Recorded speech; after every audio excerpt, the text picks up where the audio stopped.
आज के समय में प्रेजेंट टाइम में देखा जाए तो धर्म की डेफिनेशन क्या होनी चाहिए? एक महाराष्ट्र का बालक 19 साल का जिसने वेद को लेकर एक ऐसा इतिहास रचा है कि प्रधानमंत्री से लेकर सभी लोग उसकी तारीफ कर रहे हैं। तो ये वो ज्ञान है जिस ज्ञान को दोनों तरीकों से देखा जाता है, एक सीधा एक उल्टा।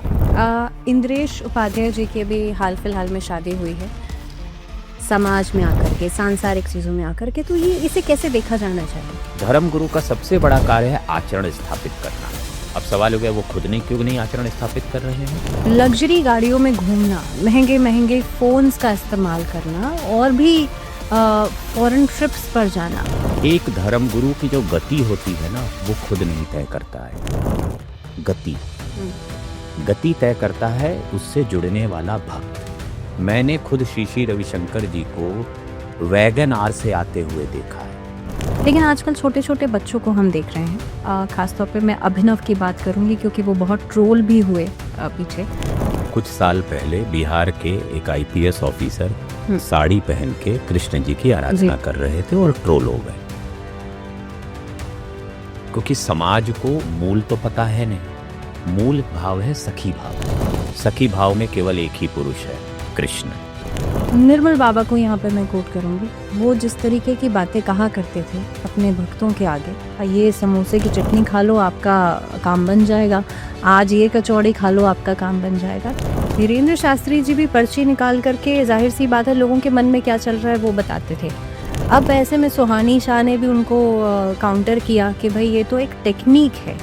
तो हमारे यहाँ 10 महाविद्याओं का जिक्र है। ऐसा नहीं है कि कोई बागेश्वर कोई ऐसी चीज कर रहे हैं जो हुई ही नहीं है। पानी पे चलने वाले गुरु, हाथी को जिंदा करने वाले गुरु, काशी में चले जाइए, लाहड़ी महाशय के यहाँ चले जाइए, कीनाराम जी के यहाँ चले जाइए, ठीक है, वो हाथी को, मरे हाथी को जिंदा कर देते थे। या धर्म गुरुओं का पॉलिटिक्स में उतरना, या ऐसी मंशा रख रहे हैं या नहीं रख रहे हैं वो तो एक अलग ही बात है, लेकिन उनका उतरना कितना सही है? अगर इस देश में 2 ऐसे बड़े धर्मगुरु हुए। पहला महर्षि महेश योगी, जिन्होंने पैरेलल वर्ल्ड सिस्टम बनाया। पैरेलल वर्ल्ड सिस्टम मैं कह रहा हूं, देशों के राजा बनाए, अपनी मुद्रा चलाई, पूरी दुनिया में चुनाव लड़ा। आसाराम, नारायण साईं, ऐसे बहुत सारे नाम ये भी हैं जिन्होंने मुझे लगता है क्रिमिनल फील्ड में इतना कुछ नाम अपना रोशन कर दिया। आसाराम को मीडिया ने जेल में नहीं डाला, उस लड़की ने डाला है जिसने आरोप लगाया। राम रहीम इस कारण जेल में नहीं है क्योंकि उनकी संस्था के व्यक्ति ने प्रश्न खड़े किए। और दूसरा, जब व्यक्ति भगवान बन जाता है ना, तो एक बड़ा फेमस लाइन है कि भगवान का भोजन अहंकार है।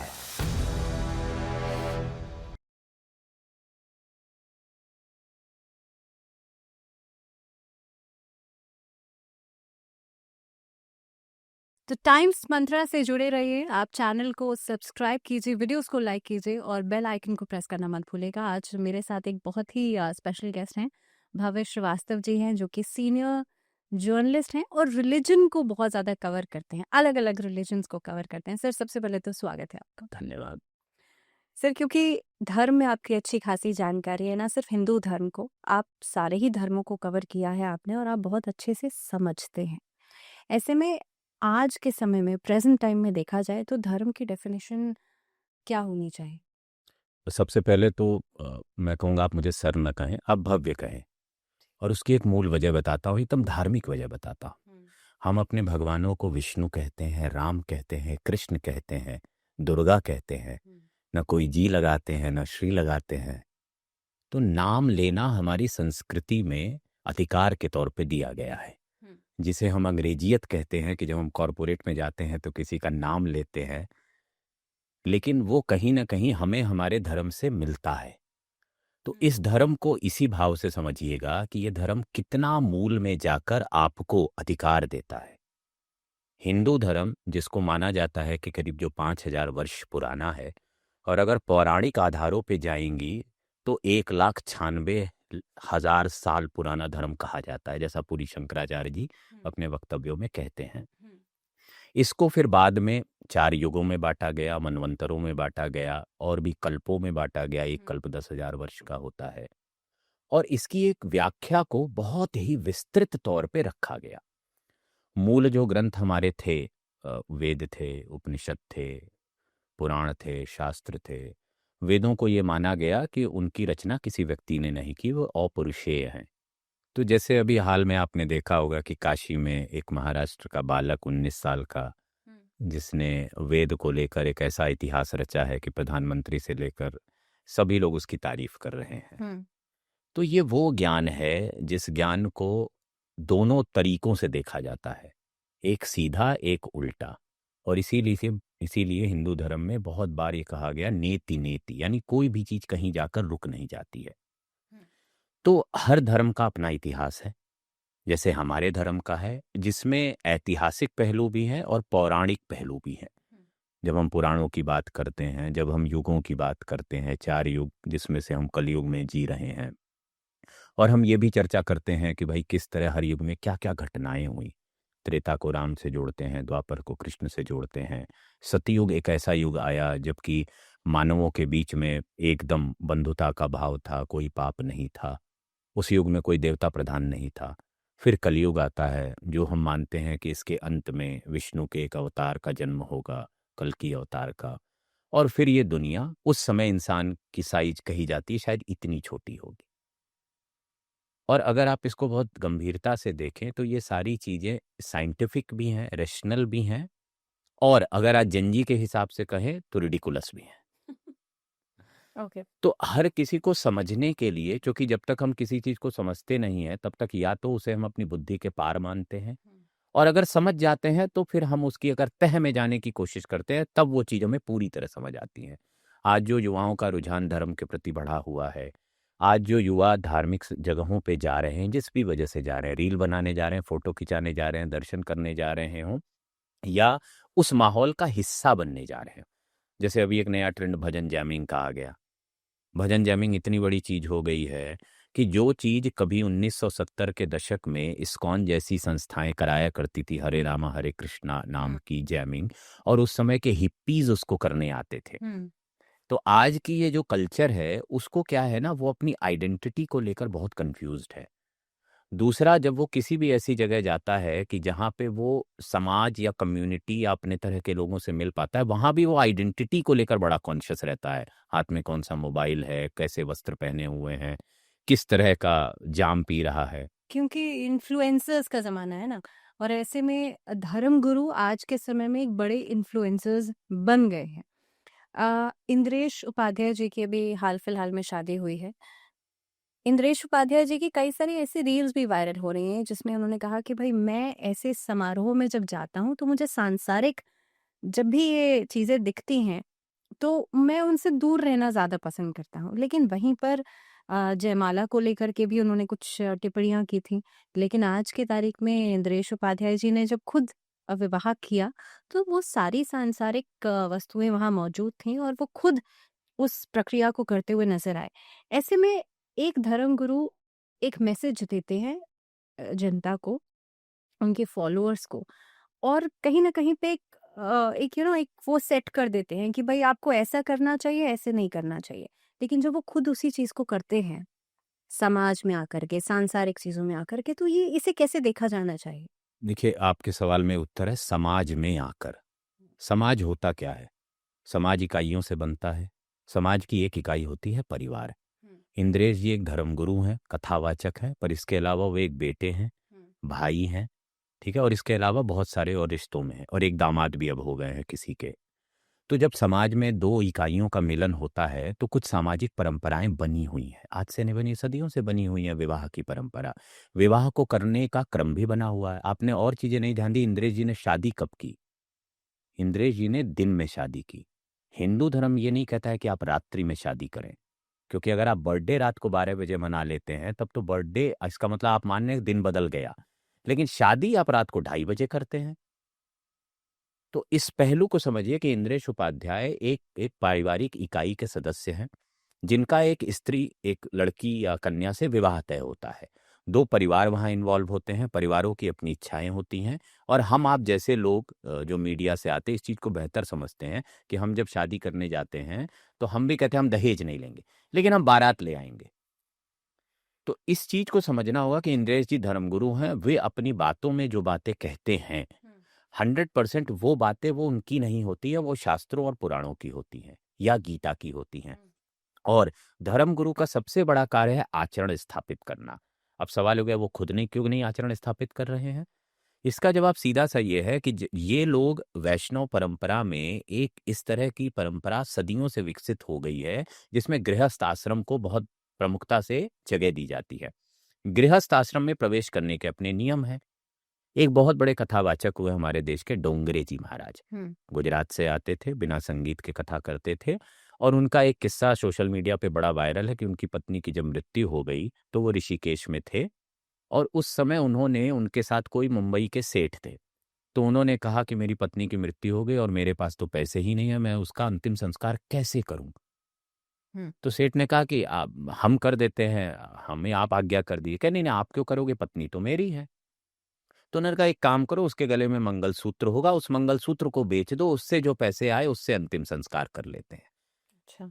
ऐसे भी आदर्श रहे हैं। और ये वही पत्नी है कि जब उनसे विवाह के बाद पत्नी ने कहा, उन्होंने कहा कि जब मैं 24 या 108 कथाएं कर लूंगा उसके बाद ही गृहस्थ आश्रम में आपके साथ प्रवेश करूंगा।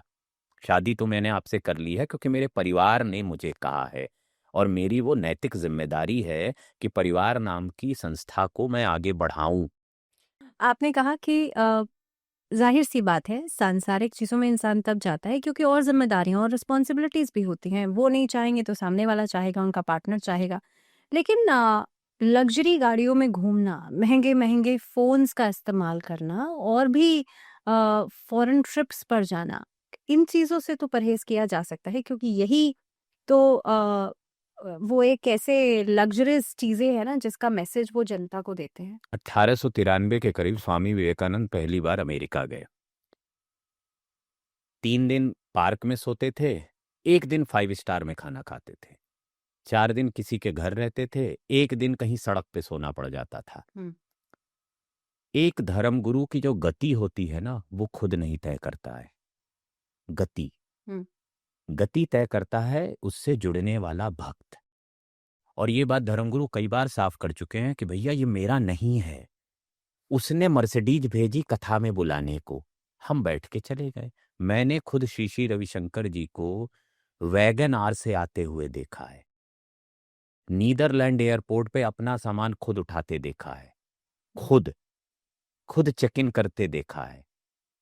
तो होता क्या है कि धर्म चूंकि इतना बड़ा विषय है और धर्म के प्रति हमारा भाव ऐसा होता है कि आपके घर भी कल अगर गुरु आएगा ना तो आप भी 11,000 का लिफाफा दोगे और फिर वहां तीसरा खड़ा व्यक्ति कहेगा अरे ये तो गुरु लोग पैसा लेते हैं। आप समझिए धर्म, हाँ, आप इस एंगल को समझिए कि हो सकता है कि धर्म गुरु की अपनी कुछ इच्छाएं हों क्योंकि वो व्यक्ति है, उसकी इच्छाएं हो सकती है कि भाई उसके पास अच्छा फोन होना चाहिए। जया किशोरी जी ने नया फोन लिया, बवाल हुआ, ये नए फोन यूज करती हैं, उसकी इच्छाएं हो सकती हैं। लेकिन हाँ, उसको ट्रांसपेरेंट लिविंग जीना चाहिए। कई बार जब बागेश्वर जी को लेकर बवाल होता है तो वो एक ट्रांसपेरेंट बयान देते हैं, भाई ये 65,000 की जैकेट मेरी नहीं है, मुझे किसी ने दी थी, मैंने पहन लिया। 2 लाख का चश्मा मेरा नहीं, किसी ने दिया था, पहन लिया। जिस दिन वो मॉल में सामान खरीदता हुआ मिल जाए और अपने भक्त का पैसा नगद दे रहा हो, और आज तक ऐसी कोई रील तो आपने देखी नहीं होगी, ना किसी ने, जितने दर्शक है, क्या आपने कभी देखा कि कोई साधु या कोई धर्मगुरु या कोई आध्यात्मिक गुरु मॉल में जाकर अपने लिए सामान खरीद रहा हो? तो ये पूरा एक इकोसिस्टम है जिसे ना हमें बहुत आइडियलिस्टिक वे में नहीं सोचना होगा। जब समाज में कंजम्पशन का व्यवहार बढ़ रहा है तो वो कंजम्पशन का व्यवहार हर वर्ग को प्रभावित करेगा। क्या राजनेताओं को सादगी से कपड़े नहीं पहनने चाहिए? क्या फिल्म स्टारों को कहीं ना कहीं चैरिटी और नहीं करनी चाहिए? बहुत चैरिटी कर रहे हैं। जी, ऐसे में फ्रीडम ऑफ स्पीच की जब हम बात करते हैं तो कई धर्मगुरु ऐसे भी हैं जो कि, या कथावाचक ऐसे भी हैं जो कि अलग अलग टिप्पणियां करते हैं, बहुत जनरलाइज कर देते हैं चीज़ों को। यानी कि आप किसी भी एक वर्ग में किसी एक हिस्से को उठा करके सब पे ब्लेम नहीं कर सकते। एक 25 साल की लड़की के ऊपर एक टिप्पणी होती है, ऐसे में आप कैसे देखते हैं इस चीज़ को कि जनरलाइजेशन कर देना, खासतौर पे एक कथावाचक का, क्योंकि जो वो मैसेज दे रहे हैं वो आपने कंजम्पशन की बात की, तो वो कंज्यूम तो जाहिर सी बात है ना, जनता कर रही है उसको, लेकिन वो उसे कैसे लेगी, उसका असर उस पर कैसे पड़ेगा, क्योंकि ऐसे भी लोग कथा सुनने आते हैं जो अपने घर में जाके फिर उसी तरह का माइंडसेट बना लेते हैं फीमेल्स के लिए। बहुत सुंदर बात आपने कही। और देखिए, इसमें इसीलिए धर्म में ना एक व्यवस्था है। वो व्यवस्था ये कहती है कि जो भी धर्मगुरु बनेगा वो एक प्रोसेस से गुजरेगा। आज हमारे यहाँ जो गुरुकुल होते हैं, आश्रम होते हैं, जो हमारे यहाँ संस्कृत विद्यालय होते हैं, वहाँ कोर्सेज हैं, आचार्य, शास्त्री, इस तरह के कोर्स, ग्रेजुएट, पोस्ट ग्रेजुएट के कोर्सेज हैं। दूसरा, जो लोग गुरु की शरण में जाते हैं, और उन धर्मगुरुओं की स्पेशली बात करूंगा जो कि वाचाल हैं, जो कुछ भी बोल जाते हैं, जब वो गुरु आश्रम में प्रवेश करते हैं तो एक अनुशासन होता है। 4 साल, 5 साल, 8 साल का बच्चा गुरुकुल में जाता है तो वो सुबह 4 बजे उठने से लेकर रात के 11 बजे तक काम करता है, और उससे गुरु हर काम करवाता है। चाहे किचन में खाना बनवाना हो, प्लेट धुलवाना हो, झाड़ू लगवाना हो, गोबर उठाना हो, मंदिर की सफाई करना हो, ठीक है, और इसके साथ वो अध्ययन भी कर रहा होता है। तकरीबन ये प्रक्रिया हर आश्रम में 12, 13, 14 साल तक चलती है। इसमें उसके अंदर क्या होता है, गुरु भक्ति का भाव जगता है, और फिर गुरु उसको दीक्षा तो देता ही है, नाम देता ही है, लेकिन उसकी मार्ग भी तय करता है कि तुम धर्म प्रचार में ये काम करोगे। ये एक व्यवस्था बनी हुई है। दक्षिण भारत के मठों में चले जाइए, उत्तर भारत के आश्रमों में चले जाइए, उस आश्रम की कोई लाइबिलिटी नहीं है कि वो गौशाला और गुरुकुल चलाए। वो परंपरा है, उसकी जिम्मेदारी है कि वो चलाए। अब जब ऐसे किसी आश्रम में कोई बालक अचानक समाज में बहुत मशहूर हो जाता है, और वो किस बैकग्राउंड से आया है गुरु अमूमन बहुत चेक नहीं करता है, लेकिन हाँ, वो अपने उनके माता पिता से परमिशन लेने जैसी ये सारी प्रक्रियाएं होती हैं। हमें लगता है कि धर्म बहुत ही अनस्ट्रक्चर्ड है, पर अंदर एक स्ट्रक्चर बना हुआ है कि भाई, कुछ जैसे आश्रम केवल ब्राह्मण लेते हैं, लेकिन कुछ आश्रम है जो सभी धर्म लेते हैं। कुछ संप्रदाय ऐसे हैं जहाँ केवल एक ही जाति के लोग आते हैं। कुछ संप्रदाय ऐसे हैं जहाँ सब आते हैं। राम से जुड़े जितने संप्रदाय हैं, चाहे रामानुज संप्रदाय हो, रामानंदी संप्रदाय, वो ओपन है। नाथ संप्रदाय, यहाँ मुस्लिम आके गुरु बने हुए हैं, जिसके योगी आदित्यनाथ जी हैं, ये इतने ओपन है। तो एक स्ट्रक्चर बना हुआ है। ऐसे में जब कोई व्यक्ति इस स्ट्रक्चर से बाहर आता है और कोई ऐसी हरकत कर देता है, और मैं ये मानूंगा कि वो भी एक तरह के दुनियावी प्रभाव में है, आज उस व्यक्ति के खिलाफ एफआईआर दर्ज हुई है। जी जी। तो फ्रीडम ऑफ स्पीच है, पर कानून भी है। तो उस व्यक्ति को भी 100% एफआईआर दर्ज हुई है। हो सकता है इस मामले में जो भी कार्रवाई हो, तो उसे भी ये पता लगेगा फ्रीडम ऑफ स्पीच है, और कितनी है कि मेरी नोज आपकी नोज से ना भिड़े, इतनी तक है। तो 100% जो धर्मगुरु एक स्पेसिफिक माहौल से बाहर आ रहा है, वो बहुत सारी सांसारिक, वो लॉ नहीं जानता है, उसे लॉ पढ़ाया ही नहीं गया ना। हमारे यहाँ जो 5 सिद्धांत हैं हिंदू धर्म के, न्याय, मीमांसा, वैशेषिक, उनमें बताया जाता है कि तुम किस तरह बिहेव करो।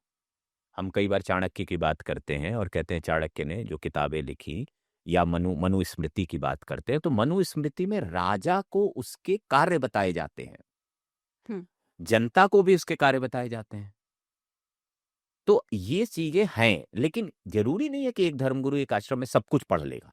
तो जब वो समाज में आता है तो बहुत गलतियां करता है, सब करते हैं, और इसी वजह मीडिया को ये मिल जाता है।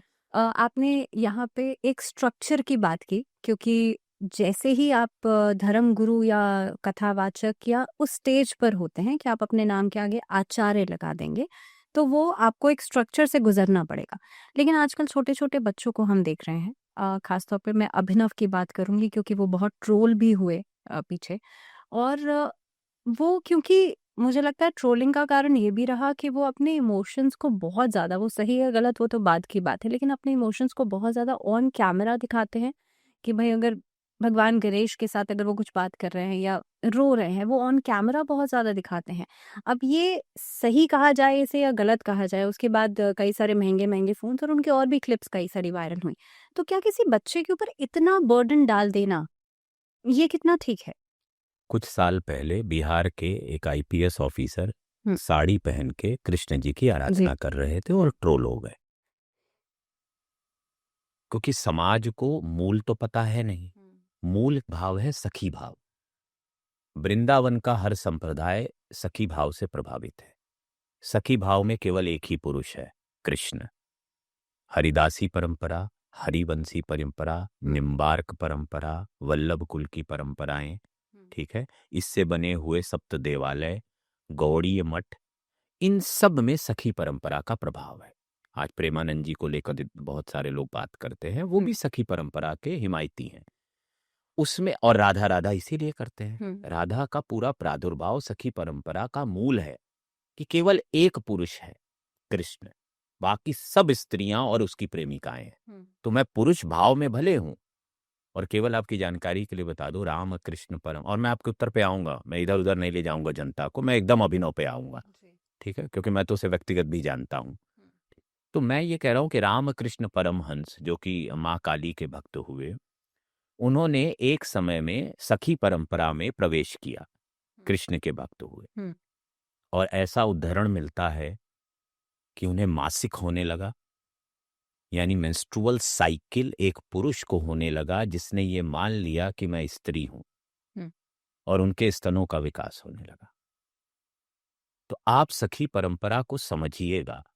आज वृंदावन में अगर आप भांडीर वन में चले जाएं, या कई ऐसे कुंड हैं, या कई ऐसी गहरी जगहें हैं वृंदावन में जहां दिन दिन भर लोग लाखों बार राधा नाम जप रहे हैं।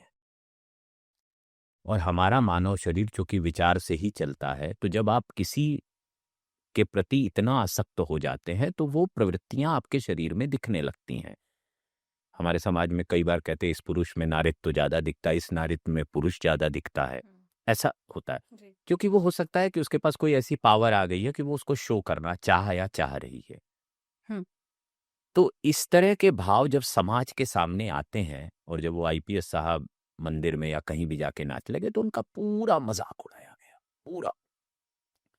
अब आते हैं अभिनव पे। एक बालक किसी परिवार में पैदा हुआ, ठीक है, उस परिवार ने उसके वीडियो बनाने शुरू कर दिए, वीडियो से वो वायरल हो गया, और वो सहज बालक है जो कि कम उम्र में किसी भी वजह से उस मार्ग पे चला गया।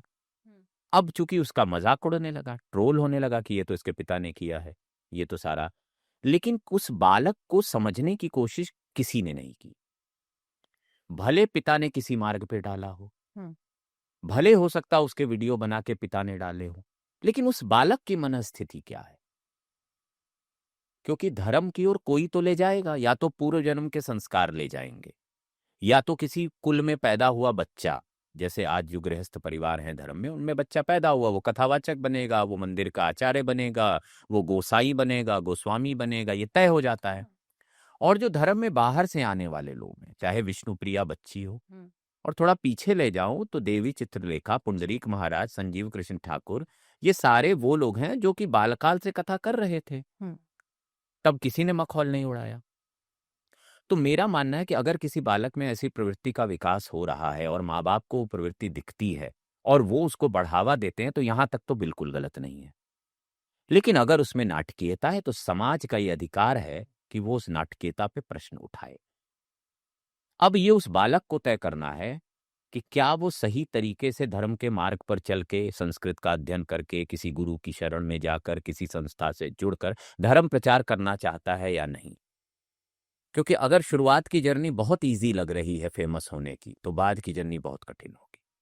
धर्म तो सबको टेस्ट करता है। जिस बागेश्वर जी को लेकर हम इतनी बड़ी बड़ी बातें करते हैं, उनका पिछला जीवन सबको पता है। खाने को नहीं थे, अनिरुद्धाचार्य खाने को नहीं था, भीख मांगते थे। तो जीवन के फेजेस सबके साथ है, धर्मगुरु के साथ भी। जो लोग बहुत बड़े कुल में पैदा हुए हैं, संप्रदायों में पैदा हुए हैं, जो आचार्य हैं, उनके जीवन में भी कठिनाइयां हैं। आज बाके बिहारी को लेकर गोस्वामी परेशान है। लेकिन भव्य जी, क्योंकि इस बात को लेकर के तो बहुत बड़ा सवाल हमेशा से उठता रहा है कि धर्मगुरु या कथावाचक कहीं ना कहीं पे एक निर्मल बाबा को यहाँ पे मैं कोट करूंगी, वो जिस तरीके की बातें कहा करते थे अपने भक्तों के आगे, ये समोसे की चटनी खा लो आपका काम बन जाएगा, आज ये कचौड़ी खा लो आपका काम बन जाएगा। तो इस तरीके की जो टेक्निक है, आपने धीरेन्द्र शास्त्री जी की बात की, धीरेन्द्र शास्त्री जी भी पर्ची निकाल करके जाहिर सी बात है लोगों के मन में क्या चल रहा है वो बताते थे। अब ऐसे में सुहानी शाह ने भी उनको काउंटर किया कि भाई ये तो एक टेक्निक है। तो इससे ये नहीं समझ में आता कि ये लोगों के अंदर अंधविश्वास को बढ़ाने की एक तरीका है कि आप सही तरीके से जो एक मैसेज दे रहे हैं भगवत गीता सुना रहे हैं तो वो उतना ही होना चाहिए, लेकिन ये इसके आगे की जो कहानी चलती है कि समोसे की हरी चटनी खाएं या लाल चटनी खाएं, ये कहानी को नहीं बिगाड़ देती? दुनिया में 1 करोड़ से ज़्यादा मोटिवेशनल किताबें लिखी गई हैं। डेल कार्नेगी बड़े फेमस राइटर हुए, उनकी भी किताब है। स्टीवन कोहेन बहुत फेमस राइटर हुए, उनकी भी किताब है। और यूट्यूब पे 1 अरब से ज़्यादा मोटिवेशनल वीडियो होंगे। हर कोई आपको मोटिवेट करना चाह रहा है, और ये समझाते हुए कि आप में कोई कमी है। हम्म। वरना आपको क्या जरूरत है किसी मोटिवेशन की? आई एम मोटिवेटेड, मुझे नहीं चाहिए तुम्हारा ज्ञान। धर्म में मूलतः ये माना जाता है कि कोई अगर धर्म पे राह पे चल रहा है तो उसमें एक आंतरिक समझ पैदा हो जाती है दुख को समझने की। गौतम बुद्ध का अगर आप उदाहरण लेंगे, और मध्यम वर्ग बौद्ध धर्म का इसी वजह से आया, क्योंकि उन्होंने कहा दुख तो है, दुख तो रहेगा। देखिए, जो आत्मा और शरीर का संबंध है ना, केवल हिंदू धर्म के अनुसार चलते हैं तो यहाँ आत्मा और शरीर दो चीजें हैं। शरीर आपको हर दिन परेशान करेगा, कभी इसमें सर दर्द होगा, कभी पाँव में दर्द होगा, कभी गैस बनेगी, कभी बाल गिर रहे होंगे, कभी आंखों की रोशनी कम हो जाएगी, कभी दांत का दर्द। हर दिन शरीर इतना डिमांडिंग है, हर दिन आपसे मेकअप मांगेगा शरीर, नहीं मुझे सुंदर बनाओ, मुझे सुंदर दिखना है।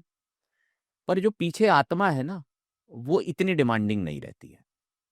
तो जिन लोगों की आत्मा डिमांडिंग हो जाती है ना, वो धर्म, क्योंकि रास्ता भी बड़े लिमिटेड है, वो जाएं कहाँ? कि अगर आत्मा की डिमांडें नहीं है, मैं आनंद में रहना चाहता हूँ, मैं ना इन चीज़ों से मैं अहंकार, रत्ती भर भी अहंकार नहीं चाहता हूँ अपने जीवन में, मैं किसी से भिड़ना नहीं चाहता हूँ, मैं सुंदर दिखूं ना दिखूं, मुझे चिंता भी नहीं होनी चाहिए।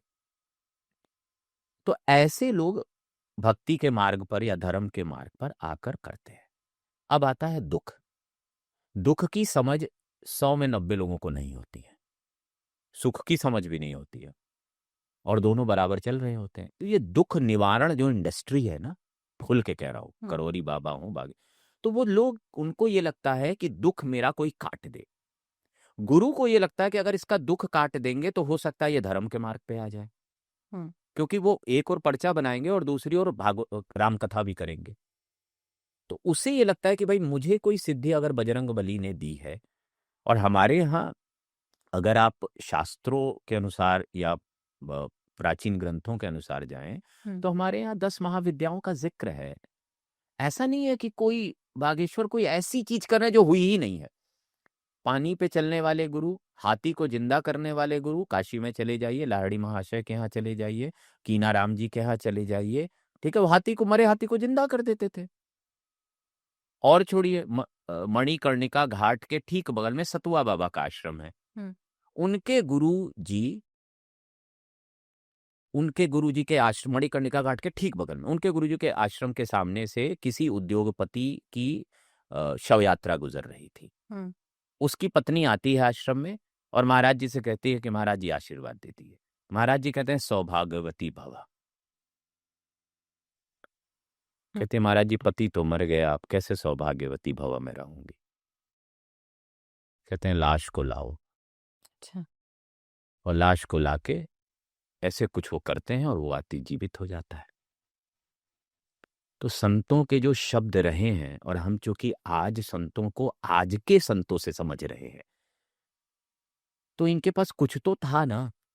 शायद उनके वो 2 शब्द में इतनी ताकत, इतनी साधना, इतनी सिद्धि, इतना तप रहा हो कि वो जो बोल दें, जैसे आज हम कहते हैं कि रामभद्राचार्य जी महाराज हैं, उनको वाक सिद्धि है, वो जो बोल देते हैं मन से वो सिद्ध हो जाता है। इसमें 2 फैक्टर है, एक तो उनकी सिद्धि, उनका ज्ञान, उनका तप, दूसरा मेरा आंतरिक विश्वास। मेरा गिलास खाली है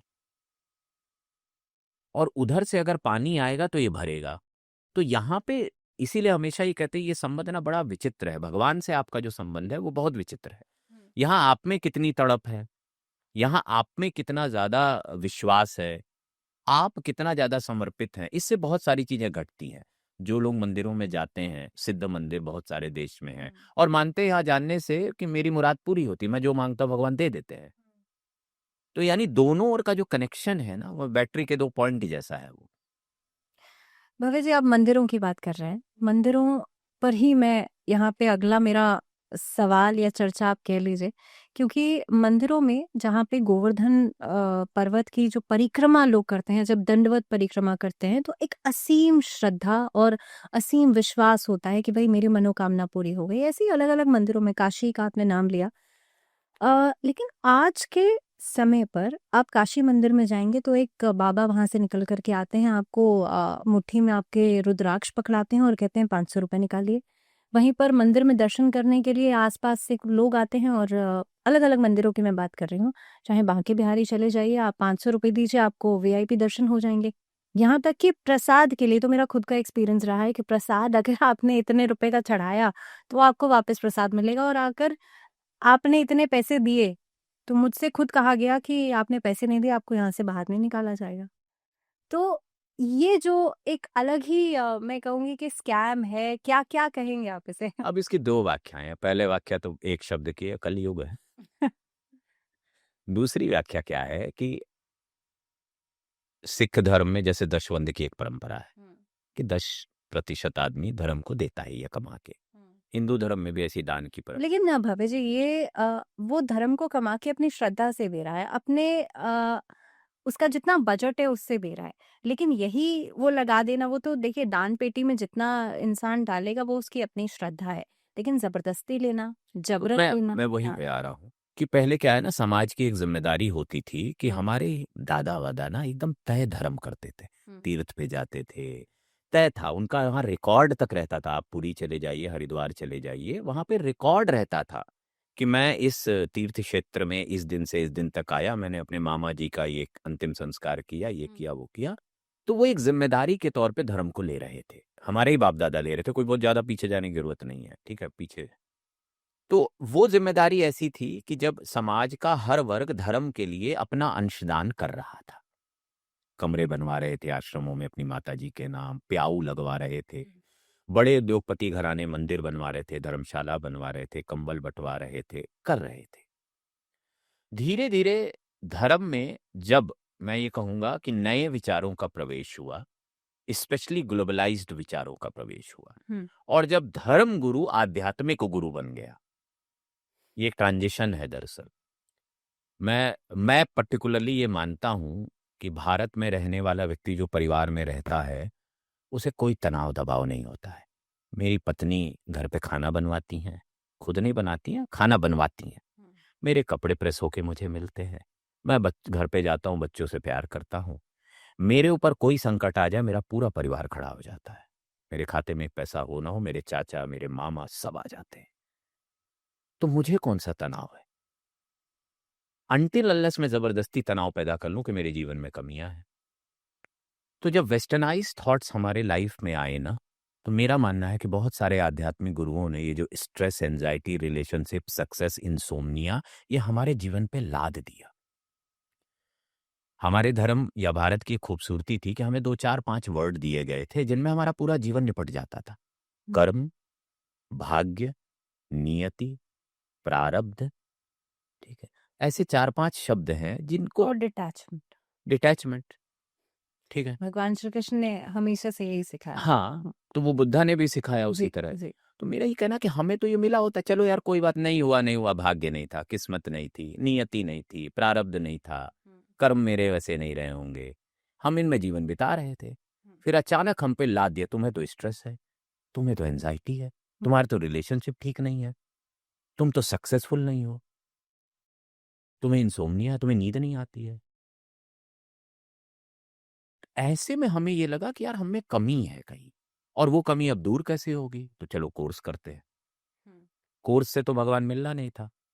कोर्स से खुद से जुड़ाव होना था, उतना समय आप खुद को दे रहे थे, 100% आपको अच्छा ही फ़ील होगा। हुँ, ये कार्य बहुत पहले से हमारे घरों में हो ही रहा था। एकमात्र हिंदू धर्म ऐसा धर्म है, जहाँ पे घर के अंदर मंदिर बना के अपने हिसाब से देवता स्थापित करके, अपने हिसाब से पूजा करके, यूट्यूब पे आरती बजाकर, कोई नहीं कह रहा आप संस्कृत सीखिए, आरती याद करिए। हमें आरतियाँ याद हैं, हमें हनुमान चालीसा याद है, पर हम अपने बच्चों को थोड़ी ना कह रहे हैं हनुमान चालीसा याद करो। हुँ, वो बहुत कॉन्शियस है, वो गायत्री मंत्र याद करवा दे रहे हैं, मंत्र याद करवा दे रहे हैं। अनटिल अनलेस फ्रीडम है ना, यूट्यूब पे चला लो, स्पॉटिफाई पे चला लो। हुँ, तो इतनी फ्रीडम देने वाला धर्म हमें दे रहा था, तो जब धर्म और अध्यात्म के बीच में जब हमें ये समझा दिया गया धर्म अलग चीज है, अध्यात्म अलग चीज है, धर्म में हम एक दायरे में रह के जीते हैं, अनुशासन होता है, अध्यात्म खुला खेल है। हम्म तो मैं आज सुबह ही विचार कर रहा था कि टीवी चैनल पे जितने धार्मिक गुरु आते हैं, इनको आध्यात्मिक गुरु क्यों लिखते हैं ये? क्या ये आध्यात्म समझते हैं? एक आध्यात्म वो जो गीता में कृष्ण कहते हैं कि स्वधर्म है, मेरा अपना स्वधर्म है। हम्म एक आध्यात्म वो जो ये कहता है कि सारे धर्मों को एक मानना चाहिए, सारे प्राणी एक है, और लव, हार्मनी, इस तरह की जो इमोशंस हैं, हम्म उन वो सबके लिए बराबर होने चाहिए। तो ये कौन सा आध्यात्म प्रकट कर रहे हैं हमारे धर्म गुरु? कोर्स वाला कि यहाँ आओगे तो एनलाइटेंड हो जाओगे, और एक धार्मिक गुरु है जो कहीं किसी झोपड़ी आश्रम में बैठा और कहता है मैं तुम्हें परमात्मा से मिलवा दूंगा, और लोग उसके भक्त हो जाते हैं। आज सभी समस्याओं का प्रेमानंद जी समाधान देते हैं, नाम जप। हम्म पूरा देश तो नाम जप नहीं कर सकता है, सीधी बात है भाई। हमारा इष्ट अलग होगा तो हम नहीं करेंगे। मैं शिव जी को मानता हूं तो मैं नहीं करूंगा, हम्म लेकिन शिव जी भी तो मेरा कष्ट दूर कर दे। प्रदीप मिश्रा कहते हैं एक लोटा जल डाल दो, कष्ट दूर हो जाएगा। हम्म तो वो हमारे ही आत्मविश्वास को, धर्म के प्रति विश्वास को बढ़ा रहे हैं अपने अपने तरीकों से। क्रिटिसाइज वो होते हैं क्योंकि एक logical mind, rational mind, scientific mind उनसे सवाल करता है बिना उस कृत्य को समझे हुए।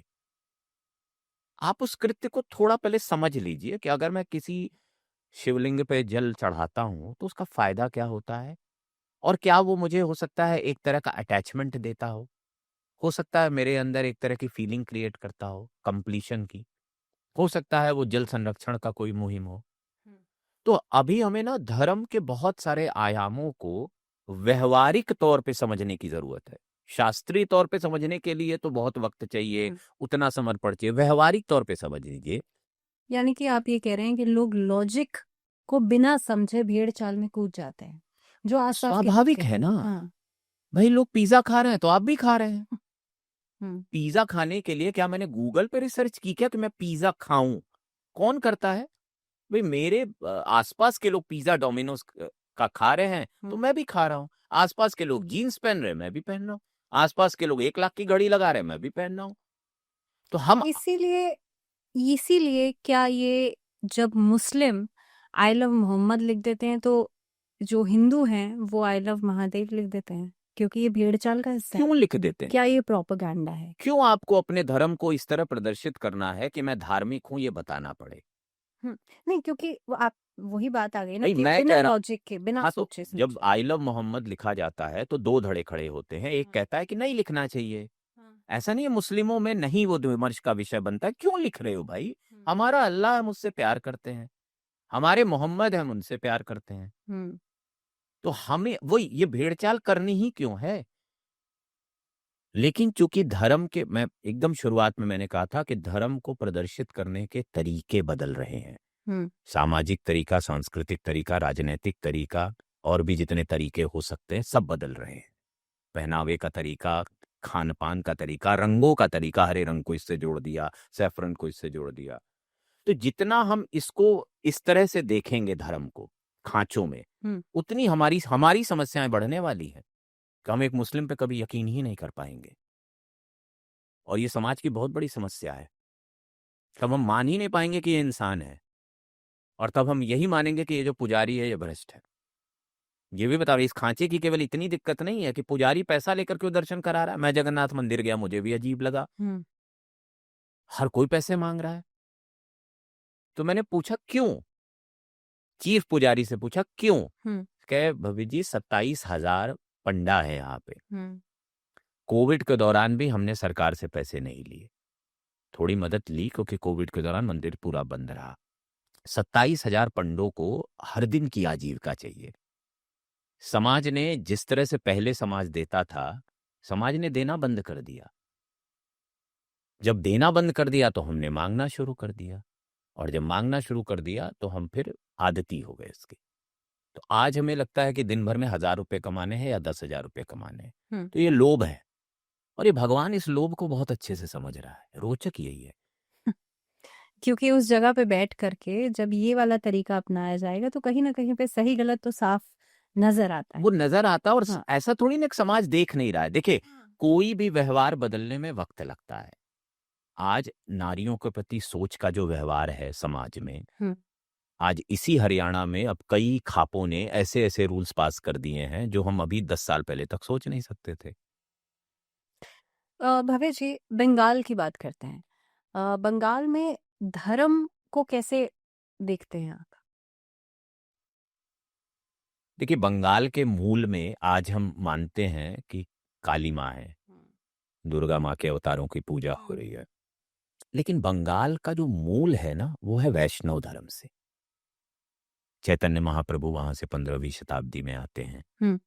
उसके पहले भी कूच बिहार, अगर आपने सुना हो, हम्म। कूच बिहार में भी वैष्णव धर्म का बहुत प्रभाव रहा। तो पूरे बंगाल में वैष्णव धर्म का बहुत प्रभाव था, बहुत प्रभाव। फिर बाद के काल में कुछ राजाओं ने इस प्रभाव को कम करने के लिए वहां पे तंत्र मंत्र की ओर वो बढ़े। हम्म।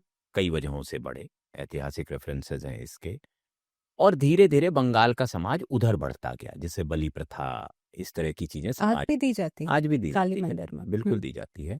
तो ये सारी मैं कहूँगा दिक्कतें वहां पे खड़ी हुई। हम्म। तो अभी कुछ दिन पहले आपने देखा होगा कि कोलकाता के एक मैदान में 5 लाख से ज्यादा गीता भक्त आ गए। हम्म। उसमें ज्ञानानंद जी, बागेश्वर, ये सारे लोग गए थे, प्रदीप्तानंद जी एक महाराज है। तो अगर गीता का इतना प्रभाव है उस राज्य में, हम्म। तो इसका मतलब है कि वहां वैष्णव भी उतनी उतनी बड़ी संख्या में होंगे। हम्म। तो बंगाल का मूल तो वैष्णव धर्म से शुरू होता है, और आज भी मायापुर में इस्कॉन का हेडक्वार्टर है, अगर आप देखेंगी। और भगवान कृष्ण के बहुत मंदिर हैं वहां पे। तो उसके मूल में मैं कहूंगा वैष्णव। और जब हम वैष्णव, शैव, ये सब बातें करते हैं ना, तो हमें थोड़ा सा इस चीज को भी समझना होगा, क्योंकि हिंदू धर्म में क्या हुआ हम्म। कि बहुत सारी वजहों की वजह से संप्रदाय बने, हम्म। भगवानों का बंटवारा हुआ। हम्म। मूल भाव यही है, शंकराचार्य महाराज जी लोग भी यही कहते हैं कि भाई हमारे 5 तरह के देवता हैं, जिसमें हम्म। सूर्य हैं, गणपति हैं, देवी हैं, विष्णु हैं, शंकर हैं। हम्म। और 5 इष्ट देवों के इर्द गिर्द ही, और किसी भी पूजा को शुरू करने से पहले इन 5 देवताओं का आह्वान किया जाता है। लेकिन हुआ क्या दक्षिण भारत में, जैसे हमें पता है शैव और वैष्णवों का बहुत झगड़ा हुआ है। महाकुंभ में शैव वैष्णव अखाड़ों का बहुत झगड़ा हुआ है। हम्म। तो संप्रदायों का निर्माण जब भी शुरू हुआ, एक समय आप नहीं दे सकते हैं, क्योंकि एक श्री संप्रदाय है जो कि इतना पुराना बताया जाता है कि जब से सृष्टि ब्रह्मा जी से शुरू की जाती है, ब्रह्मा जी के जो चारों पुत्र हुए, उनको ये जिम्मेदारी दी गई कि आप दुनिया बनाएंगे, उन्होंने नहीं बनाई। तब ब्रह्मा जी को फिर 7 और ऋषि पैदा करने पड़े, कश्यप, अत्रि। हम्म। उन्होंने फिर दुनिया बनाना शुरू किया, कश्यप जी ने उधर जाके बनाया, अत्रि जी ने इधर बनाया। इस तरह का उल्लेख हमारे पुराणों में, हम्म। शास्त्रों में आता है। लेकिन भगवान का बंटवारा, बंटवारा तो नहीं कहेंगे, लेकिन क्या होता है ना, रेवोल्यूशंस होते हैं। संतों को कुछ ऐसा नजर आया अपनी साधना में, और शुरू में क्या हुआ, बहुत सारे सन्यासी वैष्णव धर्म की ओर गए। चैतन्य महाप्रभु भी पहले सन्यासी थे। सन्यासी का मतलब जो शैव परंपरा से आता हो, जिसने विवाह न किया हो, इस तरह की उनकी परंपराएं हैं। और आदि शंकराचार्य के प्रादुर्भाव के बाद, अखाड़ों के बनने के बाद, 52 शक्ति पीठों के बाद, और मैं रोचक जानकारी आपको दे दूं कि अखाड़ों से पहले हम्म। शक्ति पीठ के आधार पर 51 शक्ति पीठ जो हमारे भारत और अगल बगल के देशों में थे, हम्म। आदि शंकराचार्य ने पहले मड़ियों का निर्माण कराया। मड़ी, अच्छा। मड़ी जो होता है, वहां एक संत के नाम पर मड़ियां थी, और ये सारे संत चमत्कारी संत थे। उसके बाद अखाड़े बने हैं। अखाड़ों का आप काल देखने जाएंगी तो ये करीब 6वीं शताब्दी से आवाहन अखाड़ा पहली बार बना, आवाहन नाम से। हाँ। लेकिन उससे पहले आदि शंकराचार्य तो जीवित भी नहीं थे जब अखाड़े बने। तो उसके बाद से आवाहन किया गया, तो उन्होंने 51 शक्तिपीठों के आधार पर 51 मड़ियां बनाई थी, और सब पे ऐसे दिव्य दिव्य संत बैठाए थे। जैसे महानिर्वाणी जो अखाड़ा है, उसके एक संत थे, वो इतने तपी थे कि उन्होंने सूरज को नीचे बुला लिया था। और जिस शहर में बुलाया, उस शहर में आज भी तापमान उतना ही रहता है, बहुत हाई रहता है, राजस्थान का कोई शहर है। तो इस तरह से एक व्यवस्था चली आ रही थी। और एक चीज और समझना होगी कि देखिए, धर्म की अगर आप यात्रा देखेंगे ना, तो उसमें व्यक्तियों का हमेशा मोल रहा है, एक उनकी भूमिका रही है, सभी धर्मों में रही है। कहीं मोहम्मद साहब की भूमिका रही, कहीं जीसस की भूमिका रही, और बाद में राजाओं की भूमिका रही है। जैसे क्रिश्चियनिटी को जब आधिकारिक धर्म ग्रीक ने बनाया, तो उस समय वहां के राजा ने अपनी डेथबेड पे ये कहा कि मैं क्रिश्चियनिटी को राज्य धर्म बनाता हूं। तब तक वो राज्य धर्म नहीं था, अच्छा। यहूदी धर्म वहां होता था। उन्होंने उसको राज्य धर्म बनाया, उसके बाद से क्रिश्चियनिटी फैल गया। इसी तरह एक लड़ाई हुई मोहम्मद साहब के बाद, जिस जिस बैटल में अगर मुस्लिम हार जाते तो मुस्लिम खत्म हो जाते दुनिया से, पर वो बैटल जीत गए, तो उन राजाओं ने साथ दिया। इसी तरह हिंदू धर्म के लिए भी हुआ।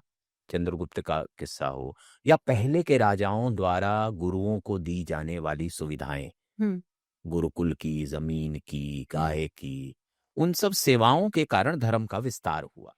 आज भी, अब रोचक क्या है कि एक डीएनए है, आज भी हम ये मानते हैं कि कॉर्पोरेट दान देगा तो धर्म चलेगा, कॉर्पोरेट कथा कराएगा, कॉर्पोरेट आश्रम को सीएसआर देगा, कॉर्पोरेट फिलैंथ्रोपी करेगा, मंदिर को ये दान देंगे, ज्यादा पैसा वाला वीआईपी है, ये ज्यादा पैसा देगा तो इसको दर्शन कराते हैं अच्छे से, ये पैसा दे रहे हैं। तो वो डीएनए है, वो प्रवृत्ति नहीं है। आप उसको ये मत समझिए कि वो एक व्यक्ति की प्रवृत्ति है, वो चला आ रहा है कि भाई जो ज्यादा पैसा देता है उसे ज्यादा प्रिविलेज मिल जाता है। लेकिन जहाँ पे भगवान के, हम कहीं ना कहीं पे भगवान से जुड़ने की बात करते हैं, वहां पे तो हम माया से परे समझते हैं ना इन सब चीजों को, तो वहां पे भी पैसे और इन सब चीजों को ज्यादा इम्पोर्टेंस दी जा देखिए, रही है। माया है क्या? ना किसी ने राम को देखा, ना कृष्ण को देखा, ना दुर्गा को देखा, कैलेंडर बन गए, एक रूप आ गया, यही माया है। जब हमें पता ही नहीं है भगवान दिखते कैसे हैं, क्या वो लाइट हैं या वो प्रकाश पुंज हैं, वो हैं क्या भगवान, या वो अनुभूति है? यही यही समझने के लिए तो हम धर्म गुरुओं के पास जाते हैं। मैंने पटना पुस्तक मेले में एक किताब है जिसकी तरफ ध्यान खींचा है लोगों का। 15 करोड़ रुपए की कीमत लगाई गई है इस किताब की। और जो लेखक है रत्नेश्वर, उनका कहना है कि 408 पन्नों की किताब है जो कि ब्रह्म मुहूर्त में लिखी गई है। मात्र 3 घंटे 24 मिनट में इसे लिख दिया गया है। सिर्फ इसलिए 15 करोड़ रुपए इसका जो उन्होंने पैसा लगाया है, कि कितना ठीक है। अब ये उनकी अपनी समझ है। एक तो उसका मूल्य क्यों है, मुझे यही नहीं समझ आया। अगर आपने ब्रह्म मुहूर्त में 3 घंटा 24 मिनट में लिख दी ब्रह्मलोक किताब, के ऊपर ही किताब लिखी है वो इन्होंने। कुछ भी लिखी हो आप फिल्म थोड़ी ना बना रहे हैं कि टिकट बेचने जा रहे हैं। और वो पैसा, उसका मोल वो अनमोल है। अगर आप कह रहे हैं तो आपको तो फ्री छपवा के बांट देनी चाहिए पूरे देश में, सबको ही पढ़ लो भाई ब्रह्मलोक क्या होता है। और धर्मगुरु ऐसा करते हैं, केवल धर्मगुरु ऐसा करते हैं कि उनका पुस्तक, उनका साहित्य सब फ्री मिलता है। ये ध्यान रखिएगा। गीता प्रेस भी अगर बेचता है तो बहुत बेसिक मूल्य पे कम बेचता है। पैसों में। हाँ। लेकिन किसी धार्मिक संगठन में आप भी गई होंगी, क्या किताब आपको बेची जाती है? बहुत सारा साहित्य फ्री मिलता है उनका। और जो बेचा जाता है उसका भी उद्देश्य इतना होता है, और वो बहुत नॉमिनल मूल्य होता है उनका, कि इससे जो पैसा आए वो प्रकाशन का खर्चा निकाल दे। ये ईथोस हर धार्मिक संगठन में है कि वो अगर कोई चीज बेच भी रहे हैं तो वो बहुत बेसिक पे बेचते हैं, लाभ के लिए नहीं बेचते हैं। आज भी सत्यार्थ प्रकाश नाम की जो किताब है आर्य समाज का, वो 10 रुपए में प्रगति मैदान में बिकती है, इतनी मोटी किताब। लेकिन भव्य जी, यहाँ पे मैं फिर अपने पहले वाले सवाल पे कहीं ना कहीं पे, क्योंकि कनेक्शन बन रहा है उसके साथ, ये किताब का जिक्र इसीलिए किया मैंने क्योंकि आपने उस समय पर कहा था कि गिफ्ट्स जो हैं वो जो भक्त हैं वो दे देते हैं धर्म गुरुओं को, लेकिन जो कथा के लिए अच्छा खासा अमाउंट, लाखों रुपए वो चार्ज करते हैं, ये भी तो कम किया जा सकता है। नहीं, क्यों कम किया जाए? उस पैसे का ये करते क्या है? रिसर्च का विषय ये है। रिसर्च का विषय ये नहीं है कि इंद्रेश जी कितना पैसा पाते हैं, बागेश्वर कितना पैसा पाते हैं। रिसर्च का विषय है कि अगर इनको 1 करोड़ रुपया मिला तो कोई उनसे ये सवाल करे कि इस 1 करोड़ का करते क्या है आप? मिला, स्वाभाविक है कि उनके हाथ में तो नहीं मिला, ट्रस्ट में मिला होगा या कहीं मिला होगा। ये पैसा कहाँ खर्च होता है? और स्वाभाविक है इसका जवाब भी यही आएगा कि आप कभी बागेश्वर धाम आइए, आप कभी वृंदावन आइए। इंद्रेश जी की 1000 गायों की गौशाला है, जितनी मेरी जानकारी है। गायों को पालना है, और बागेश्वर के यहाँ हर दिन 50,000 लोग खाना खा रहे हैं फ्री। अच्छा। हर दिन खा रहे हैं। मेरे ही सामने मुझे याद है, मैं जब मिलने गया पिछली बार, तो एक पंजाब के व्यक्ति आए थे, कहे मुझे कोई सेवा दे दीजिए। तो कहे भैया 50,000 लोग खाना खाते हैं, चावल दे दो हमें, हम जितना कमा रहे उससे हो नहीं पा रहा है। तो इस चीज को समझिए, सवाल पूछना जायज है, समाज को पूछना चाहिए, क्योंकि अगर आप एक पब्लिक फिगर हैं तो आप उत्तरदायी हैं समाज के प्रति। लेकिन सवाल भी ये भी पूछो कि महाराज जी आपने 10 करोड़ रुपए कमाए, 10 करोड़ का किया क्या, वो बता दो, और मैं लिख के दे रहा हूं, आप जिस दिन पूछेंगे वो आपको बताएंगे।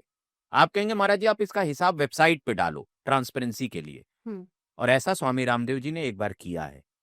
उनकी वेबसाइट पे ट्रस्ट के सारे खर्चों के, उन्होंने एक बार ऐसा सवाल उठा मीडिया में कि ये इतना पैसा कमाते हैं, ये करते हैं, वो करते हैं, उन्होंने अपनी वेबसाइट पे डाला, देखो हम इतना पैसा कहाँ कहाँ खर्च कर रहे हैं। 46 तो सामाजिक प्रकल्प चल रहे हैं स्वामी रामदेव के, कभी नहीं बताते हैं वो।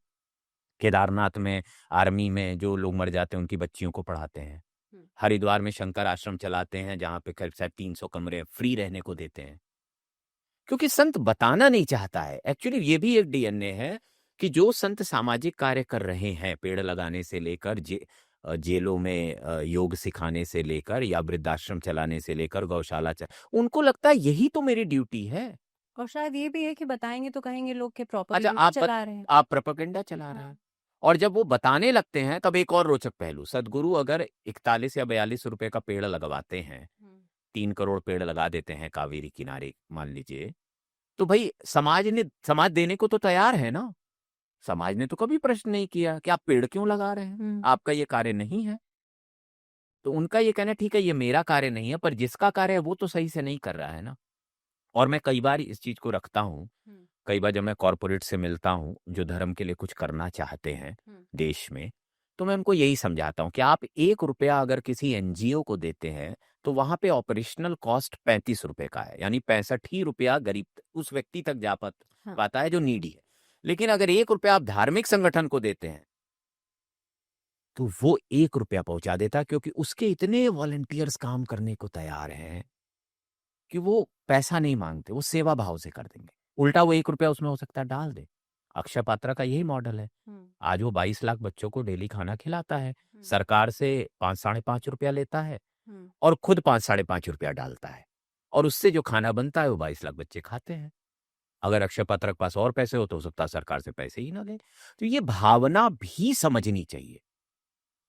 ठीक है, ये ऐसे में हमने ये तो समझ लिया कहीं न कहीं पे कि उस पैसे का होता क्या है। लेकिन आज के समय पर चाहे अभी मुक्तेश्वरानंद जी हों, उन्होंने बिहार इलेक्शन के दौरान काऊ स्लॉटरिंग के अगेंस्ट में यात्रा निकाली, पदयात्रा।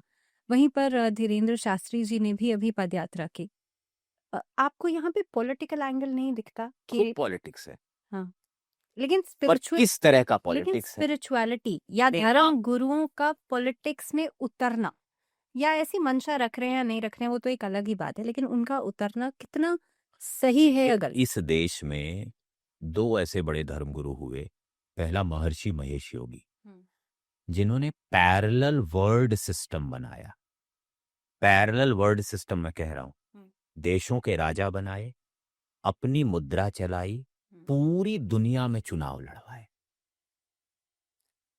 क्योंकि हमें आपको पता है कि पॉलिटिकल सिस्टम दुनिया का है क्या।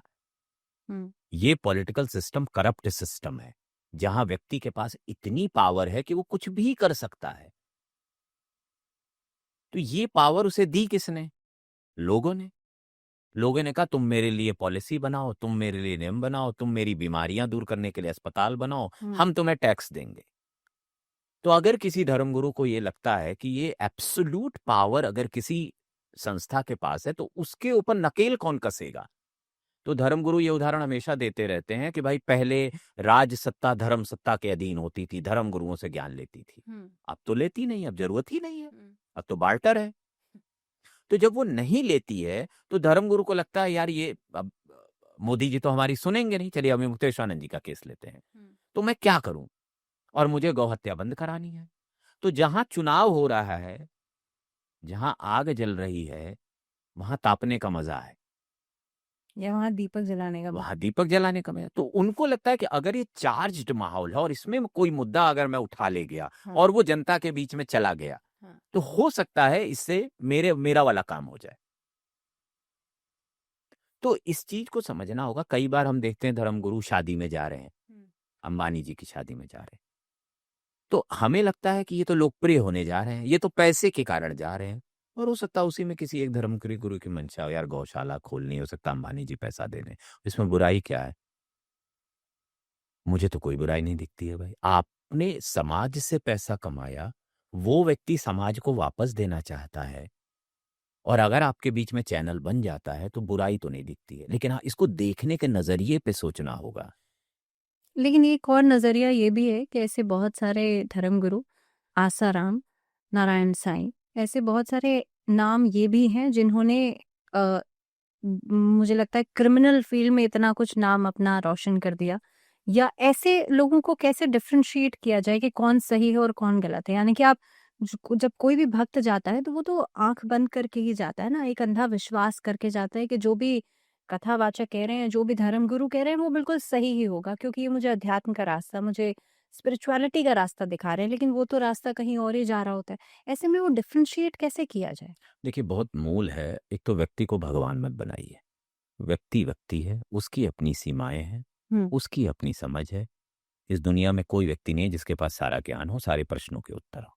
वो घुमाएगा फिराएगा, ठीक है। हो सकता है मैं भी आपको घुमा फिरा रहा हूं, मेरे पास सीधे उत्तर ना हो तो। हम्म। ये मानव साइक है। तो मैं कह रहा हूं, एक तो व्यक्ति को भगवान मत बनाइए। वो व्यक्ति है, उसकी लिमिटेशंस है, वो सवालों के जवाब दे सकता है। ये उसी तरह का है कि मेरा मूड खराब है और मेरे व्हाट्सएप पे एक बड़ा अच्छा सा मोटिवेशनल मैसेज है, लगा रही ये तो मेरे ही लिए बना है। ऐसा हर दिन लाखों लोगों के साथ हो रहा है। किसी गुरु को सुना, बड़ा अच्छा लगा, ऐसा हो रहा है, हम्म। और लोग उससे जुड़ना चाह रहे हैं। क्योंकि अब दिक्कत क्या, हम इंफॉर्मेशन एज में है, लेकिन हमारे पास ना क्वेश्चनिंग का पावर नहीं है। तो जिन लोगों ने इन संस्थाओं में, जिनके जिनके गुरु आज जेल के अंदर हैं, हम्म। जिन लोगों ने इन्हीं संस्थाओं में क्वेश्चनिंग की पावर को यूज किया, वही अपने गुरु को सजा दिला पाए। आसाराम को मीडिया ने जेल में नहीं डाला, उस लड़की ने डाला है जिसने आरोप लगाया। राम रहीम इस कारण जेल में नहीं है क्योंकि उनकी संस्था के व्यक्ति ने प्रश्न खड़े किए। तो ये ध्यान रखिए, धर्म में ना ये बड़ी विचित्र सी चीज है कि कोई बाहर का व्यक्ति धर्मगुरु को खत्म नहीं करता है, अंदर जिसकी आस्था टूट जाती है ना। और दूसरा, जब व्यक्ति भगवान बन जाता है ना, तो एक बड़ा फेमस लाइन है कि भगवान का भोजन अहंकार है। भगवान का भोजन अहंकार है। तो जब आप में अहंकार बढ़ता है ना, तो भगवान आपको खाता है। तो अहंकारी लोगों के लिए बहुत भगवान। और देखिए, हम पुनर्जन्म, अगले जन्म इसकी बात करते हैं, यहीं भोग के जाएंगे सब। कोई जन्म, अगला जन्म होगा, हमें नहीं पता आप क्या बनोगे, पर आपको तो इसी जन्म में आपने जो किया, कानून के अनुसार, फ्रीडम ऑफ स्पीच की मर्यादाओं में आपको सजा मिली। हो सकता आप गलत ना रहे हो, तो आपको रिहाई भी मिल गई। तो हम अगर कर्म बंधन के अनुसार चलेंगे, हाँ। और किसी व्यक्ति की यात्रा देखेंगे, तो अच्छाइयां बुराइयां दोनों दिखेंगी, भला बुरा दोनों दिखेगा। उनके लोग उनको कभी गलत नहीं माने, जो लोग उनसे लाभान्वित हुए आज भी उनके भक्त हैं। हम्म। तो उनको लगेगा देखो भगवान ने कष्ट दिया लेकिन महाराज जी को रिहा कर दिया।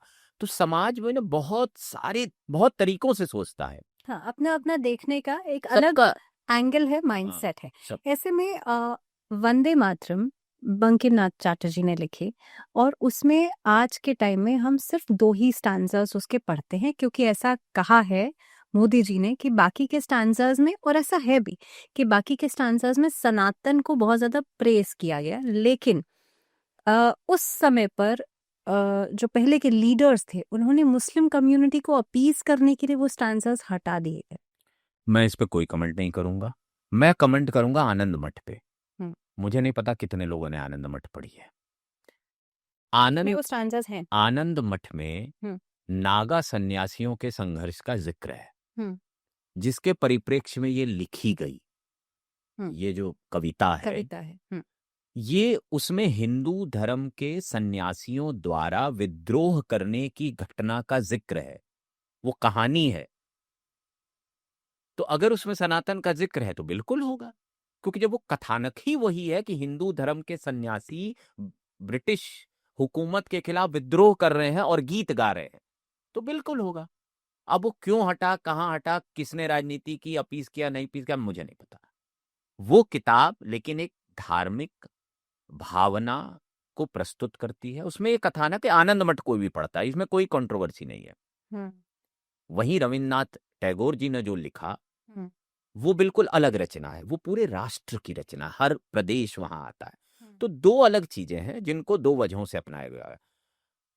और अपनाया भी तो कांग्रेस ने ही ना, ये भी तो कहना, तो उस पे जो विमर्श है वो अपनी जगह है। वो पुस्तक क्या है मैं वो जानता हूं, और चूंकि उसमें धर्म है इसलिए मैं जानता हूं। धर्म नहीं होता तो मैं पुस्तक भी नहीं जानता, मेरी रुचि धर्म में है। तो मेरा ये मानना है कि आज के संदर्भ में उस पे अगर राजनीति हो रही है तो वो राजनीति जाने, उसमें एक धर्म का पहलू है, संविधान में भी धर्म का पहलू है, चित्र हैं, तमाम चीजें हैं। उसको प्रस्तुत कैसे करना है वो एक अलग पक्ष है, क्योंकि मैंने किसी धर्मगुरु की वैसी बाइट नहीं देखी कि जो उसके कथानक को बताए।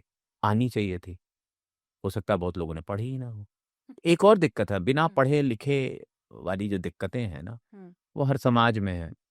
कभी 2 दिन पहले अमेरिका के एक राइटर ने एलन मस्क को लेकर एक ट्वीट लिखा कि ये तो अनपढ़ है, इसे कुछ आता ही नहीं है, ये कुछ भी लिख देता है, ना ये इतिहास की बात करते हैं, ना ये अपने देश की परंपरा की बात करते। तो वही कह रहा हूँ कि पढ़े लिखे लोगों का आना, उनके द्वारा धर्म का प्रस्तुत करना एक बहुत बड़ी जरूरत है। उसकी व्यवस्था धर्म में बनी हुई है। आप आश्रम जाइए, आप वहां जाइए। अब ये लोग ये भी कह सकते हैं अरे नहीं, सब कुछ भ्रष्ट होता जा रहा है, हर जगह अनैतिकता आती जा रही है। पर आप तय करिए ना, आपको क्या क्या, आपको अध्ययन करना है, आपको अगर अनुशासन पाना है, आपको कर्मकांड सीखने हैं, आपको आचार्य शास्त्री बनना है, तो उसके लिए व्यवस्था है। आप मेडिकल एमआर बन के दवाई पे कमीशन खाते हैं या नहीं, ये आप तय करेंगे। एमआर बनने की या एमबीबीएस डॉक्टर बनने की एक पढ़ाई है। वो पढ़ाई 1 करोड़ की आज हो रही है। उस पढ़ाई को करने के लिए आपने पैसे दिए हैं, कब डोनेशन दिया है, ये आपके मूल्य है। इसका उस पढ़ाई से कोई मतलब नहीं है, वो डॉक्टर की पढ़ाई है। और सन्यासी बनने के लिए, क्योंकि हमने हाल फिलहाल में आईआईटी बाबा को देखा, महाकुंभ से अचानक से वो निकले। और या फिर हर्षा रिझारिया, एक और नाम, जो कि उस समय पर बड़ी फेमस हो गई महाकुंभ के टाइम पे, कि बहुत ही सुंदर साध्वी के रूप में लोगों ने उनको पहचान दी। तो ऐसे में एक सन्यासी का जीवन जीने के लिए ये क्या माइंडसेट है? क्योंकि आईआईटी बाबा ने बहुत सारे बड़ी सारी कंट्रोवर्सीज भी हुई ना उनको लेकर के। मुझे मीडिया के इस दृष्टिकोण पे सदैव बहुत आश्चर्य होता आया है कि आज इस्कॉन जैसी संस्था में 1,000 आईआईटीएन है। हम्म, आज माता अमृतानंदमयी की संस्था में सैकड़ों आईआईटीएन है। हम्म, स्वामीनारायण में भी होंगे, चिन्मया मिशन में भी होंगे। हम इन चीजों को देखना ही नहीं चाहते हैं। और एक कोई व्यक्ति महाकुंभ में आके आईआईटी बाबा खुद को कहता, उसके पीछे लग जाते हैं और जैसा दुर्व्यवहार या जो भी करते हैं। तो ये थोड़ा सा मेरी भी समझ के परे हो चुका है कि मीडिया दोनों पहलुओं को देखना ही क्यों नहीं चाहता है कि ये जो 1,000 आईआईटीएन इस्कॉन में काम कर रहे हैं वो कर क्या रहे हैं, क्यों कर रहे हैं, क्यों आए, क्यों छोड़ा। अभी सुंदर पिचाई के साथ गौरांग दास जी का एक वीडियो आया था, दोनों शायद एक पैनल में थे या कुछ था। तो दोनों ने कहा कि आप भगवान को गूगल पे तलाशते हैं, हम भगवान को अपने अंदर तलाशते हैं। तो ये उदाहरण मीडिया, क्योंकि ये भी बात है, निगेटिविटी बिकती है, दूसरा भोगवाद बिकता है। हर्षा रिछारिया अगर साध्वी बनना चाह रही हैं तो हमें हर्षा रिछारिया और साध्वी नहीं दिखती, हमें भोग दिखता है। सुंदर लड़की है, हीरोइन रही है, ऐसे कपड़े पहनती है, ऐसे बाल बनाती है। तो ये जो कंज्यूमरिज्म हमने अपने दिमाग में डाल रखा है ना, हम उसी नजरिए से चीजों को देखने लगे हैं। वो जो एक और लड़की फेमस हुई थी जो हीरोइन अभी बन गई है, तो हमारा कंज्यूमरिज्म है जो ये तय कर रहा है। और हम अपने व्यवहार को, सोशल मीडिया मिल गया है तो हम एग्जिबिट कर रहे हैं और हम मान रहे हैं कि समाज यही है। मैं बिल्कुल नहीं मान सकता हूं कि समाज यही है। वो 1 लाख साधु आपको नहीं दिखे जो पैदल चल के कई कई दिनों की यात्रा करके उस कुंभ में पहुंचे थे, जो खालसाओं में रुके थे। हमें तो खालसा भी नहीं पता होगा, मैं जान रहा हूँ बहुत सारे लोग कुंभ में बस फोटो खिंचा के चले आए हैं और अखाड़ों में नागा साधुओं को देख कर चले आए हैं, क्योंकि क्यूरोसिटी थी, नंगे कोई कैसे रह सकता और ये कैसे तलवारबाजी कर रहे हैं। हमने बिल्कुल भी नहीं देखा कि उसी कुंभ में 1 लाख साधु पैदल चल के, बसों में, ट्रेन में, कहाँ, पूरा पूरा अपना जीवन अपने कंधे पर लेकर आया। मैं खुद कुंभ में जब प्रवेश किया पहली बार जब बन रहा था, तो मुझे एक बाबा मिल गए, तो कहे दांत में बहुत दर्द है, थोड़ी मदद कर दीजिए। मैंने कहा क्या? कहे मुझे घर वापस जाना है। मैंने कहा क्यों? आप स्नान नहीं करेंगे मकर संक्रांति का? मैं गिरम कुंभ के पहले की बात कर रहा हूँ, 10 दिन पहले की। कहे बाबू आए थे स्नान ही करने, पर रहने का जगह नहीं मिल रहा है और दांत में बहुत दर्द हो रहा है, क्या करें? कहाँ से आए? कहे नेपाल से आए। मैंने कहा कैसे आए? कहे पहले बस से गोरखपुर आए, फिर गोरखपुर से ट्रेन पकड़ के कहीं और आए, बनारस आए, फिर बनारस से फिर किसी टैक्सी वाला कोई मिल गया, वो यहाँ लेकर आए। तो ये हम देखना ही नहीं चाह रहे हैं। ये एकदम वैसे जैसे हम सफल स्टार्टअप ओनर्स को देख रहे हैं, पर असफल को देखना ही नहीं चाह रहे हैं। तो आज इतने संत फेमस, हम सब फेमस की बात करते हैं, पर किसी भी आम साधु की हम बात ही नहीं करना चाहते कि एक आम साधु का संघर्ष होता क्या है भाई। लेकिन महाकुंभ में तो जितने भी लोग पहुंचे, मुझे लगता है सभी लोग संघर्ष करके ही पहुंचे, लेकिन अ, जानने वाली बात ये थी कि कौन जाना चाहता था और कौन घर बैठ के सिर्फ टिप्पणी करना चाहता था। नहीं, जो जा रहे वो भी टिप्पणी करें, जिसको कष्ट हुआ वो टिप्पणी करे, क्या दिक्कत है भाई? आपने सरकार को जिम्मेदारी दी थी कि आप महाकुंभ अच्छे से कराइए, हमको ट्रैफिक जाम नहीं चाहिए, हमको पार्किंग चाहिए, हमको रहने की व्यवस्था चाहिए, भोजन चाहिए, अ, तमाम चीजें चाहिए। और ये शिकायत कर कौन पाता है? जिसके पास कम्युनिकेशन का कोई माध्यम होता है। आम गरीब गुरबा थोड़ी ना शिकायत करता है, जो सिर पे पोटली लेके, आज भी पोटली लेके लाखों लोग आए महाकुंभ में, किसी ने शिकायत थोड़ी ना की। उनको पता है भैया धर्म करने जा रहे हैं, कष्ट तो होगा ही, वो तो मान के चल रहे हैं। हम मान के नहीं चल रहे। हम बाके बिहारी जाएंगे तो हम तो वीआईपी दर्शन करेंगे, भले 500 की घूस देनी पड़े। हमने खुद को ट्वीक किया ना, हमने खुद के नियम बनाने गढ़ने शुरू कर दिए। क्यों आप करेंगे? क्यों आप लाइन में लग के नहीं करेंगे? कौन हो यार आप? तो हमारी मानसिकता बदली क्योंकि हम सक्षम हो गए, उस गरीब की नहीं बदली। वो आज भी श्रावण पूरे महीने में चले जाइए, 10-10 घंटा लाइन में लग के वो कांवड़िया लाइन में लग के 2 सेकंड का दर्शन पाता है। 2 सेकंड। तो ये सोचना होगा समाज को। क्यों? लेकिन यहाँ पे एक और सवाल है भव्य जी कि जाहिर सी बात है कि आस्था तो शायद, आस्था का पैरामीटर मैं यहाँ जज नहीं कर रही हूँ। एक वो इंसान है जो पैसे देके दर्शन करता है, वीआईपी दर्शन उसे मिलते हैं क्योंकि उसके पास वो सुविधा है या किसी से कांटेक्ट लेके। दूसरा वो इंसान है जो लाइनों में लगकर लंबा चल के दर्शन करता है। आस्था तो उसमें भी है, लेकिन फिर वही बात आ जाती है कि धर्म और कर्म की। ऐसे में एक बड़ा क्वेश्चन मार्क इस चीज पे लोग लगाते हैं कि ऐसी चाहे दंडवत परिक्रमा हो, सिर्फ वही लोग क्यों करते हैं जो बिलो पॉवर्टी लाइन है या कहीं ना कहीं पे, ऐसे आपने कहा ना, सर पे पोटलियां रख कर जाते हैं। उन्हें धर्म का वो आचरण सहज लगता है। वो अपने बाप दादाओं से देखे हैं कि धर्म करने में कष्ट नहीं है। लेकिन जिसके पास पैसा है उसको उसे सहज नहीं लगता ना, उसको एक्सेस मिल गई ना, उसने पैसे देकर चीजों को खरीदना शुरू कर दिया। और वहां पे अंदर जो बैठा व्यक्ति है उसे भी पैसा कमाने की चाह है कि उसने उसे वो एक्सेस दे दी। तो यहां पे भगवान कोई नहीं बेच रहा है, सुविधा बेच रहा है। और गरीब आदमी सोचता हमें क्यों सुविधा चाहिए? धर्म में सुविधा की क्या जरूरत है? धर्म सुविधा के लिए थोड़ी ना किया जाता है। और अगर कोई धर्म सुविधा के लिए कर रहा है तो खाते में करोड़ों होंगे, कैंसर हो जाएगा। और ऐसे हजारों उदाहरण हैं, लोगों के पास बहुत पैसे हैं, पर भगवान ना उनको, मैं ऐसे बहुत लोगों को जानता हूं, अब वो भीड़ में जा नहीं पाते, वो कितने भी वीआईपी। भगवान ने कहा मेरे यहाँ भीड़ होगी, तुम आओगे तो कष्ट से, तुम कितने बड़े भी वीआईपी होगे। आज चाहे श्याम खाटू बाबा हो, बाके बिहारी हो, वैष्णो देवी हो, महाकाल हो, आप होगे वीआईपी, आपके लिए प्रवेश द्वार भी अलग बना देंगे। पर भगवान थोड़ा तो कष्ट दे ही देते हैं। उस समय ना दे, बाद में दे दे, पहले दे, तो भगवान समझाते तो है। अब आप समझ नहीं रहे हैं तो ठीक है, आप ज्यादा समझदार। भव्य जी, आप क्योंकि रिलीजन को बहुत अच्छी तरह से समझते हैं और सबसे ज्यादा धर्म की हमने यहाँ पे बात की है, मेरा आखिरी सवाल, धर्म और कर्म, इनको आप कैसे देखते हैं? देखिए, कर्म क्या है ना, कर्म बुद्धि का खेल है और धर्म बुद्धि का खेल है। नहीं लोग, लेकिन आज मैं इसलिए पूछ रही हूँ क्योंकि आज के जमाने में लोग ये कहते हैं ना कि कर्म अच्छा करोगे तो भैया आपको फल अच्छा मिलेगा, तो धर्म कर रहे हैं वो इस नजरिए से तो मतलब नहीं कर रहे हैं कि हमारे धर्म में, हिंदू धर्म में मान्यता है कि कर्म बंधन होते हैं। हम्म ये कर्म बंधन क्या आप पिछले जन्म से लेकर आए हैं? तो आप इस परिवार में पैदा हुए और इस शहर में गोरखपुर में पैदा हुए, मेरा जन्म हुआ, इस परिवार में पैदा हुए, पहला। दूसरा, ये इसके बाद जो मैंने कर्म करने शुरू किए, वहीं पे धर्म आता है कि मुझे समझाता है कि तुम्हें ये करना चाहिए और ये नहीं करना चाहिए। जैसे मेरा विवेक ये समझाता है कि ये सही है और ये गलत है। वहां पे धार्मिक शिक्षाएं मेरे जीवन में, मेरी दादी ने जो मुझे कहानियां सुनाई, रामायण से सुनाई, महाभारत से सुनाई, अगल बगल से सुनाई, वो काम करती हैं।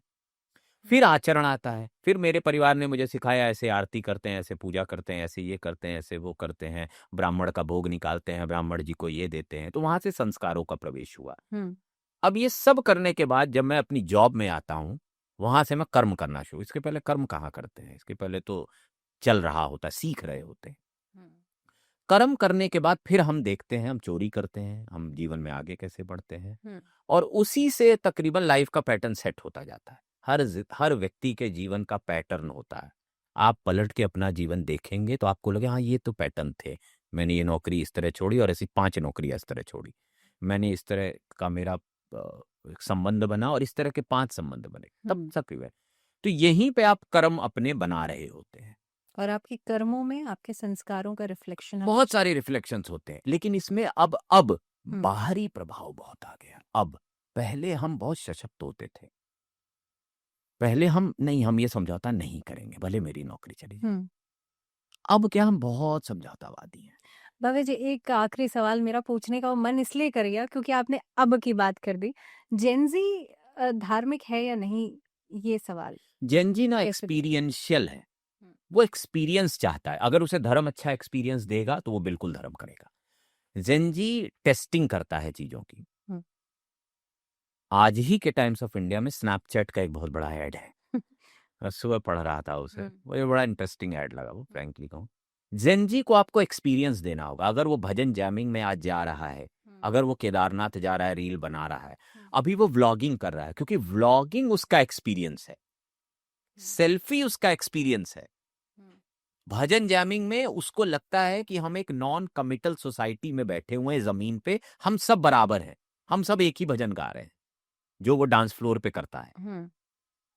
तो इसीलिए जेनजी को अगर धार्मिक गुरु एक्सपीरियंस दे पाए तो वो धर्म करेगा, नहीं दे पाए तो नहीं करेगा। ठीक है, thank you very much Bhavya ji for being with us. Thank you, thanks a lot, आपने बुलाया।